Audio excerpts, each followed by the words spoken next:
বন্ধুরা কেমন আছেন সবাই? বং কিচেন উইথ বনানী চ্যানেলে নতুন একটা রেসিপিতে সবাইকে জানাই স্বাগত। আমি আজকে যে রান্নাটি করব সেটি হলো ঠাকুরবাড়ি রুই ফ্রাই। তার জন্য যা যা লাগবে আমি দেখাচ্ছি।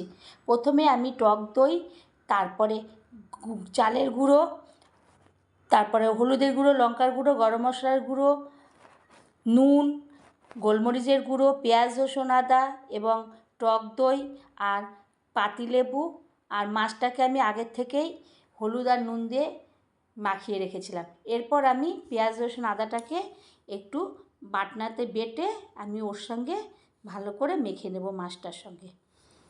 তো বন্ধুরা আমি কিভাবে এই রান্নাটি করব প্রথম থেকে শেষ পর্যন্ত অবশ্যই দেখবেন। অনেকেই অনেক রকমভাবে মাছ ভাজা করি আমরা, কিন্তু এরকমভাবে সবাই হয়তো করি না। তাই আজকে কিভাবে করছি প্রথম থেকে শেষ পর্যন্ত দেখবেন এবং বাড়িতে করে খাবেন। এরপরে আমি ওর মধ্যে দিয়ে দিলাম টক দই। টক দই দিয়ে ভালো করে আবারও মেখে নিলাম মাছটাকে চটকে চটকে। এরপরে দিয়ে দেবো আমি পাতিলেবুর টুকরো। অর্ধেকটা পাতিলেবুর টুকরো আমি ভালো করে রসটাকে চিপড়ে চিপড়ে ওই মাছের গায়ে লাগিয়ে দেব। তো লাগিয়ে আমি আবারও মাছটাকে ভালো করে চটকে চটকে টক দই, পেঁয়াজ রসুন আদা আর হলুদ নুন তো আগের থেকেই দেওয়া ছিল। এরপরে দিয়ে দেব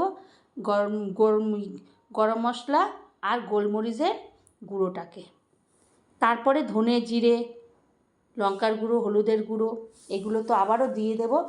একবারে ঢেলে নেব। ঢেলে নিয়ে আমি ভালো করে চটকে চটকে মাছটাকে ভালো করে মাখবো, যাতে নুন হলুদ সমস্ত মশলা মাছের গায়ে ভালো করে ভেতরে ঢুকে যায়। এরপর আমি একটা ঢাকনা দিয়ে মাছটাকে ঢেকে নেব। তো বন্ধুরা আমার চ্যানেলটি যদি এখনও আপনারা সাবস্ক্রাইব না করে থাকেন তো সাবস্ক্রাইব করবেন প্লিজ। তাহলে আমি যে রান্নাগুলো করব আপনাদের কাছে অবশ্যই আগে পৌঁছে যাবে। পাশে থাকা বেল বাটনটি টিপবেন। এরপরে আমি গ্যাসে একটা কড়াই বসিয়ে তার মধ্যে তেল গরম করতে দিয়ে দিলাম। আর তেলটাকে মিডিয়াম আঁচে রাখবো, হাইও করব না লোও করব না, যাতে মাছটা আস্তে আস্তে ধীরে ধীরে ভালো করে ভেতরের মশলাগুলো যেহেতু দেওয়া আছে সেগুলো ভালো করে যাতে ভাজাটা হয় ধীরে ধীরে সুন্দর করে, সমস্ত ভাজা যাতে সুন্দর করে হয়। এরপরে আমি কি করব, ওই যে চালের গুঁড়োটা সেটাকে কোট করে করে মাছগুলোর গায়ে ভালো করে এপিট ওপিট করে কোট করে আমি মাছ তেলের মধ্যে ছেড়ে দেব। ছেড়ে দিয়ে আমি একদম মিডিয়াম আঁচে ওগুলোকে আস্তে ধীরে 15 মিনিট ধরে সুন্দর করে এপিট ওপিট করে ভাজবো, যাতে মাছটা ভেতরটাও সিদ্ধ হয় বাইরেটাও সুন্দর লালচে লালচে হয়।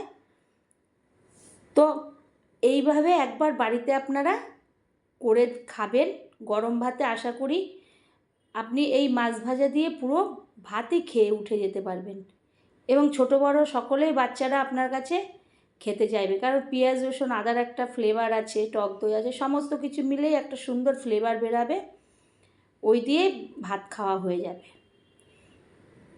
তো আমার এই রান্নাটি ভালো লাগলে লাইক শেয়ার সাবস্ক্রাইব করতে ভুলবেন না। এবং এরপরে আমি একে একে মাছগুলোকে উল্টে পাল্টে ভালো করে ভেজে নেব। ভাজা হয়ে গেলে লালচে লালচে হয়ে গেলে আমি একটা প্লেটের মধ্যে ওগুলোকে তুলে নেব, মাছটাকে ভালো করে তুলে নেব।